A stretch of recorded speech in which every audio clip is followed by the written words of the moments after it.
The house on Havelock Road. I used to be a skeptic like most of you when it came to spirits and anything paranormal. I used to laugh at those who believed in spirits and found even the scariest of horror movies to be amusing. Amusing, but not scary.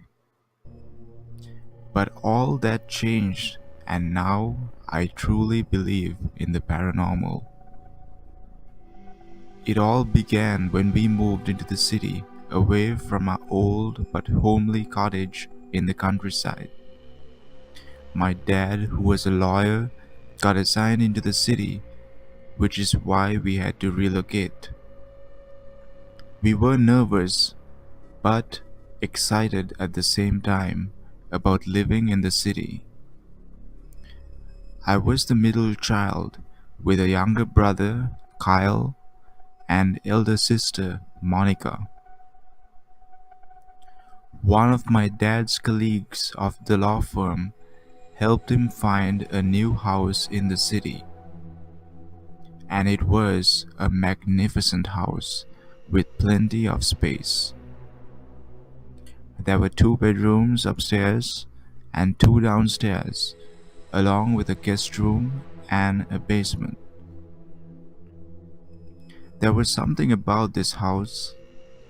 We all just instinctively fell in love with it. Everything seemed so perfect and bright, except for one room upstairs. It was strangely dark and gloomy and was giving off a rather strange vibe. My sister, Monica, surprised us all when she rushed to call this room hers. None of us wanted to question her because, again, none of us believed in the paranormal. The days passed by, but something just wasn't right. We fell sick often in that house, not deathly sick, but we fell sick often enough to the point where our family doctor became our closest friend. At first, we tried to dismiss it, thinking it was probably the city's pollution causing it. We just needed more time to adapt. I got my leg against the railing of the steel gate, and my brother slipped down the stairs and nearly broke his leg. Accidents were commonplace. Then our mother fell sick. She had difficulty breathing. Never has she had any sort of asthma earlier. The doctor's diagnosis was that it was psychological and that she had no underlying illness. Up until that point, I had always been dismissive of the spirit world, but I began to wonder, what if? Surely, strange and sinister things were happening right before us, and how much longer could we wait in denial?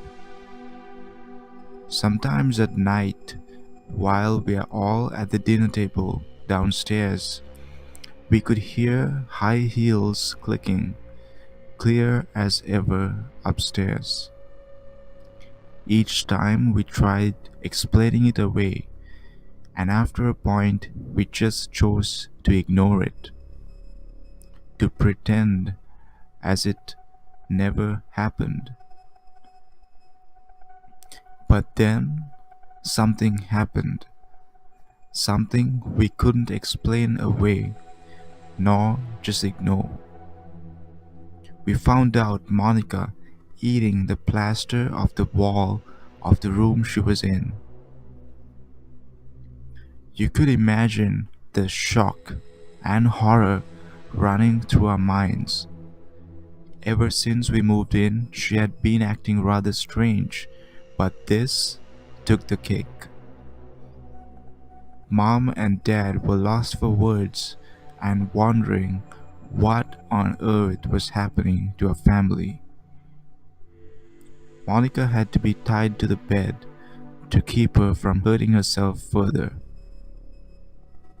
She would often be asleep, but once a while she would grit her teeth and would threaten us in a voice so rough it made us quiver. Dad had found a number for a psychic medium through one of his friends. Adam said he had heard great things about this medium. We should leave at once and we could get there by tomorrow morning, Dad said. We all agreed and set off at once. It was painful to drag our sister into the van with her hands and feet all tied up. It was getting increasingly difficult to think of her as our beloved sister, though.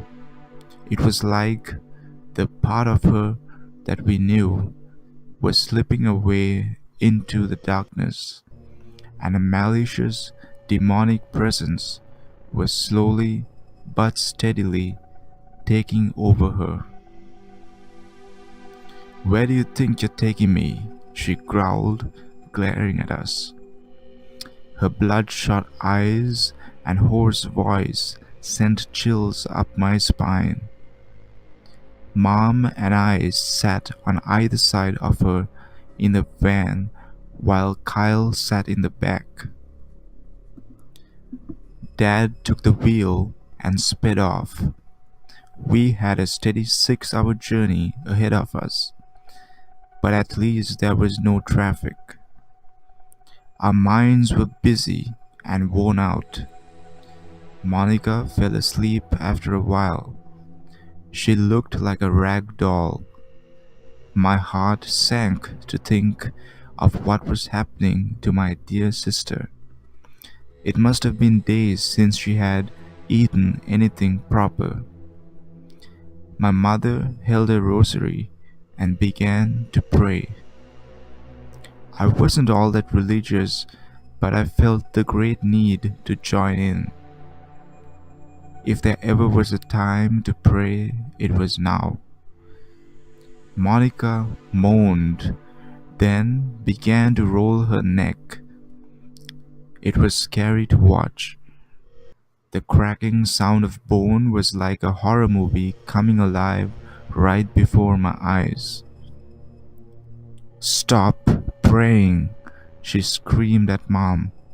"Stop praying," she screamed again, and this time tried to free herself from the knots. Me and Mom held her tightly while she struggled and spat at us. "You scumbags, you just wait. I'm gonna kill you all. I'm gonna drain your blood." She laughed murderously, and to this day that sound of horror echoes in my head. "Kyle, put the rosary around her neck," Mom said, as if she was taking a stand. "Are you sure?" Kyle asked nervously. Do it now," Mom replied, annoyed. Monica growled and struggled. "Don't you dare do it. I will rip off your hands," she threatened. Kyle was only 10 years old and was scared out of his wits, but he put the rosary around Monica's neck. The struggle was over, at least for a little while. She fell asleep. Dad kept at a steady pace, and we managed to get there sooner than we expected. Tyler, the medium, was expecting us. He was a middle-aged man with balding hair, but his calm, confident demeanor gave us confidence. "This disgusting pig can do nothing," Monica growled. Never would I have imagined to see my sister be so crude in public. In different circumstances, I would have probably laughed my head off, but that was the last thing I could think of. We hurried Monica into Tyler's house. There were all kinds of strange paintings and crystals around the house. For all the years I've been dismissive of his kind, but now I was hoping with all my heart that he could save us from this grief. Monica had to be restrained to a chair. Tyler sat in front of Monica and closed his eyes. He was entering a deep meditative state. Monica mocked him. Ha! You pig! You won't get anywhere. Tyler opened his eyes. There was steel in his eyes that startled even us. Quiet, he said, looking sternly at Monica. She continued to struggle and moan, but didn't speak anymore. Tyler closed his eyes again. After a while, he turned to us, as if he had completed what he set out to do. I know what's wrong with your daughter. She's possessed by one spirit, a woman called Evelyn. The woman once owned the house you all moved into. She loves that house dearly. She died in a fire in that house, and she brings harm to whoever that tries to take over her house. He then turned to Monica. Listen, these people have done you no wrong. Leave this poor child. Be gone, or you will face a worse fate than death. Monica glared at him. Are you threatening me, you old pig? I will rip your heart out. This time she struggled even harder against the chair, and for a moment we all felt she would tear up the ropes and walk right up to Tyler. I will give you a choice. If you leave her body, I will take you to the lake. I know that's your second most favorite place in the world. You no longer own the house. You have to move on. If you refuse, I will fight you, and I will trap you into this bottle, and forever you will stay. Choose now, Tyler said sternly. I was amazed and admired the strength and power with which he was handling this sinister spirit. She struggled, moaned, and groaned, almost as if she was processing her thoughts to make a decision. Look at that cabinet over there, Tyler said to Monica, pointing at a cabinet full of tiny glass bottles. There must have been hundreds. Every single bottle has a wretched spirit like yours trapped inside. They made the wrong choice and they will never be set free. He then got off his chair and took a step towards Monica. She shrieked. All right, she growled, but you better keep your promise, because if you don't, you'd be safer dead when I set myself free. Tyler entered his deep meditative state and after a few minutes closed the lid of the glass bottle he held in his hands. Is she gone now? Mom asked, almost in disbelief. Yes, your daughter is safe. You will no longer be harassed. The sense of relief we experienced at that time can never ever be expressed in words. We all rushed and hugged and kissed Monica. The drive back home was a cheerful one.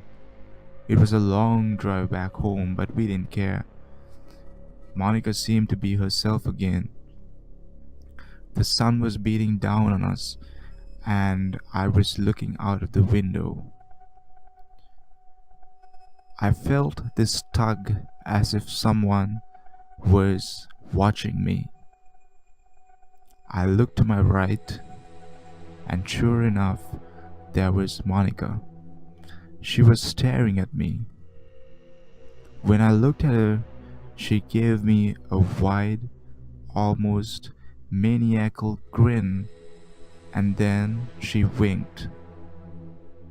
My heart almost stopped. The next second, she was chatting away with Mom. What on earth just happened? What's more dreadful than a sinister spirit?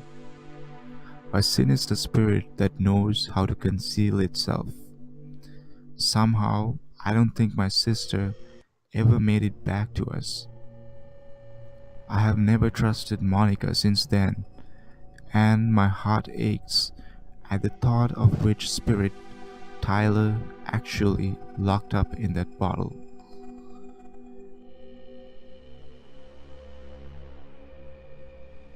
If you like this story, please like and subscribe to my channel.